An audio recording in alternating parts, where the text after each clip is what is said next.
আগামী 14 এপ্রিল পহেলা বৈশাখে বাংলাদেশে কি ঘটতে যাবে আসলে এখন আঁচ করা যাচ্ছে না। কারণ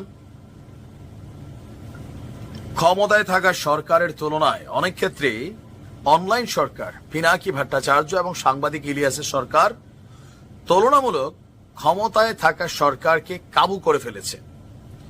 5ই ফেব্রুয়ারি পরবর্তী সময়ে আমরা দেখেছি আইন শৃঙ্খলা বাহিনী, সেনাবাহিনী সবাই কতটা অসহায়। এখন নতুন করে পহেলা বৈশাখ নিয়ে পিনাকি আরেকটা স্ট্যাটাস দিয়েছেন, তবে আমি মনে করি এটা উচিত হয় নাই। কেন উচিত হয় নাই? আবার পহেলা বৈশাখ যা ঘটবে ভাই, এগুলোর দায় দায়িত্ব কে নিবে?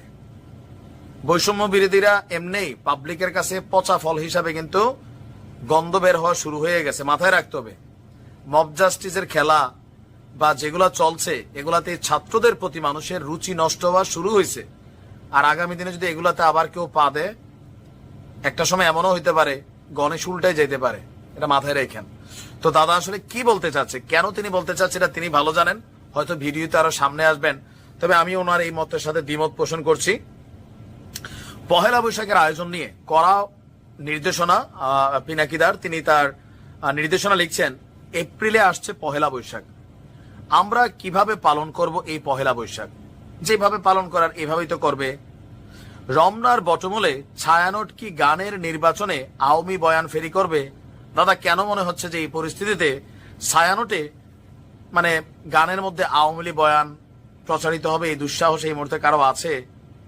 তারপর তিনি লিখছেন, এমন ভাবে গান নির্বাচন করবে যাতে মনে হয় আগেই ভালো ছিল, এখন আমরা জাহিলিয়াতে প্রবেশ করছি।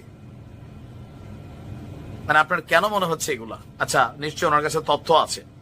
মঙ্গল শোভাযাত্রা হবে, কি মোটিভ নেব মিছিলে? নামটা কি মঙ্গল শোভাযাত্রাই থাকবে?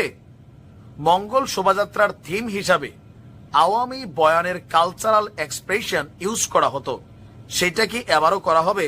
এটা বাচ্চাও বোঝো, এগুলো হবে না, এটা নর্মাল হিসাব না। আচ্ছা, তো তিনি লিখছেন, আনন্দবাজার কি এবারও রিপিট করবে? পহেলা বৈশাখ যেন দুর্গাপূজার অষ্টমীর এক ডালিয়া। এখানে তিনি হিন্দু মুসলমান একটা ইস্যু ক্রিয়েট করার চেষ্টা করছেন। আমার কাছে যতটুকু মনে হচ্ছে ভুলও হইতে পারে। তারপর দাদা বলছেন, যারাই আয়োজন করেন আমাদের সাথে আলাপ করে নেবেন। এখন দাদা আপনি কি সরকার, দেশে গিয়ে উপদেষ্টা হয়ে যান, এটা আরো ভালো হবে। অনেক উপদেষ্টারা ওনার থেকে পরামর্শ নেয়। পিনাকি দাদার পরামর্শে সরকারের বহু ডিপার্টমেন্ট চলে, ওনার কাছে সাহায্য সহযোগিতা চাই, এটা কিন্তু বাস্তব। তো সরাসরি দায়িত্বে চলে যান, ডক্টর ইউনূসের সাথে কথাবার্তা বইলা বিষয়টা আরো ক্লিয়ার হয়ে যাবে। নির্বিঘ্নে পহেলা বৈশাখ পালন করতে চাইলে, যদি পালন করতে চান নির্বিঘ্নে, তাহলে স্টেক হোল্ডারদের সাথে নিয়ে অনুষ্ঠান চূড়ান্ত করুন। না হলে কি হবে? জয় বাংলা হয়ে যাবে। এটা লেখেন নাই, বাট বোঝা যাচ্ছে। যদি ভালো চাও, সুন্দরভাবে এটা পালন করতে চাও, তাহলে আমার সাথে কথা বলবো। আর যদি কথা না বলো, জয় বাংলা করে দিবে, তাদের ক্ষমতা আছে। বাট আমার মনে হয় দেশের সার্বিক পরিস্থিতি অনেকটা ঘোলাটে, সরকার বেকায়দায়। এর মাঝখানে এরকম বক্তব্য দিয়া আগামী পহেলা বৈশাখটাই নষ্ট হয়ে যেতে পারে। কারণ এখানে আমাদের দেশের মধ্যে এক শ্রেণীর নতুন আলেম ওলামা আমরা দেখছি, নতুন তারা যে বিভিন্ন জায়গায় এই প্রোগ্রাম হইতে পারবে না, ওই প্রোগ্রাম হইতে পারবে না, এরকম চিঠি টিঠি বিতরণ করতেছে নামে বেনামে। এগুলা কিন্তু বাংলাদেশের সংস্কৃতির সাথে সাংঘর্ষিক, বুঝতে হবে। আপনি পছন্দ করেন না, আপনি পালন করেন না। যে পছন্দ করে তে পালন করবে, এটা তার অধিকার আছে। আপনি বাধা দেওয়ার কেউ না। তাহলে তো আপনি শেখ হাসিনা। এখন আপনার হাতে পাওয়ার আছে, এগুলো স্কিপ করতে হবে। আমরা বাংলাদেশে ধর্ম বর্ণ নির্বিশেষে সবাই শান্তি চাই দেশে এই মুহূর্তে।